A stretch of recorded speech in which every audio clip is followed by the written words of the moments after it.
অনেক লম্বা একটা সপ্তাহের পরে আমরা চলে যাচ্ছিলাম আজকে ঘুরতে। নরমালি আমাদের দুজনের টাইমিং ইদানিং ম্যাচই করতেছিল না, কিন্তু আজকে ফাইনালি আমরা একটু টাইম বের করে চলে যাচ্ছিলাম একটা দূরের জায়গায় ঘুরতে। এটা অনেক দিনের ইচ্ছা ছিল যাব, অ্যান্ড ফাইনালি হচ্ছে ইচ্ছাটা পূরণ হচ্ছে। যেতে যেতে হচ্ছে রাস্তাটা এনজয় করতেছিলাম অনেক বেশি। আজকের ওয়েদারটা ছিল পুরাই একটা ঝড়ো আবহাওয়া টাইপের, যে কোনো মুহূর্তে বৃষ্টি নামবে এমন, এবং রাস্তায় যেতে যেতে তাই হয়েছিল। বৃষ্টি চলে আসে একদম হাইওয়ে রোডের মধ্যে, অ্যান্ড এত ভালো লাগতেছিল আসলে। এরকম হাইওয়ে রোডে যদি বৃষ্টি চলে আসে তখন, আর তার মধ্যে আবার এরকম ওয়েদারে সব কিছু কিন্তু অনেক বেশি অসাধারণ মনে হয়, তাই না? তো এই যে আমরা যাচ্ছিলাম আর কি, আর এরকম বৃষ্টি পড়তেছে, ঠান্ডা বাতাস, গাড়িতে গান বাজতেছে, অন্যরকম একটা ব্যাপার স্যাপার। তো প্রকৃতি এনজয় করতে করতে আমরা আজকে চলে যাচ্ছি হ্যালেট কভ বিচের দিকে।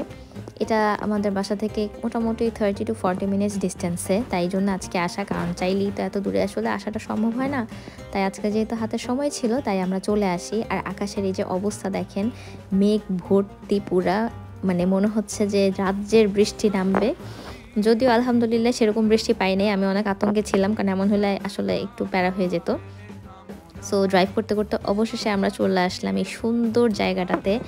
মানে এসে পুরা মন ভালো হয়ে যাওয়ার মতন একটা জায়গা, পুরাই মানে কষ্ট উসুল। যতটুকু সময় নিয়ে আসবো পুরা সময়টাই উসুল, এরকম একটা অবস্থা। আর এত পরিমাণে বাতাস হচ্ছিল সেদিন, ওই যে বললাম ঝড়ো হাওয়া, মনে হচ্ছিল যে বাতাসে এখনই বুঝি উড়ে গেলাম, এরকম একটা সিচুয়েশন। আর এই প্রকৃতির সৌন্দর্য আসলে বর্ণনা করে বোঝানোর মতন না। আমি জানি না ভিডিওতে আসলে কতটুকু সৌন্দর্যটা বোঝা যাচ্ছে, কিন্তু খালি চোখে এটা অসাধারণ ছিল।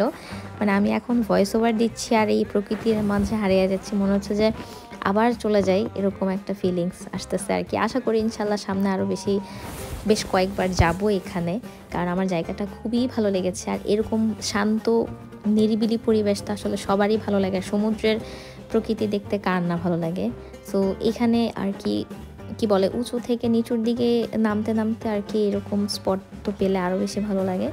সো আমরা আর কি প্রথমে তো উপরে ছিলাম, তারপর আস্তে আস্তে বিচের দিকে নেমে যাচ্ছিলাম আর কি। আর নামতে নামতে এই যে সব দিকে দেখতেছিলাম যে কতটা সুন্দর, ভাবতেছিলাম যে এখানের আশেপাশে যাদের বাসা বাড়ি কত না লাকি তারা। তো এই তো নেমে যাচ্ছি, আর সমুদ্রের আওয়াজ কানে আসতেছিল। আর এখানে এত পাথরগুলা না এত সুন্দর, বিভিন্ন রং বেরঙের পাথরগুলা দেখে আমার এত ভালো লাগতেছিল, মন চাচ্ছিল যে কয়েকটা নিয়ে চলে আসি। যদিও সেটা পসিবল ছিল না, বাট মনে হচ্ছিল যে আমি নিয়ে আসি কতগুলা, আমি বাসায় একটু দেখব। আর সমুদ্রের মানে যে একটা ফ্রেশ বাতাস, এটা যে কি পরিমাণে ভালো লাগতেছিল যা বলার বাইরে। আর আস্তে আস্তে সূর্য নেমে যাচ্ছিল, সানসেটের টাইম হয়ে যাইতেছিল। এটা তো আরেক রকম সৌন্দর্য, সানসেট দেখা আর সানরাইজ দেখা সমুদ্রের পাড়ে বসে। এটা আমার মনে হয় যে যারা দেখেন তারাই বুঝতে পারবেন যে কতটা শান্তির একটা বিষয়।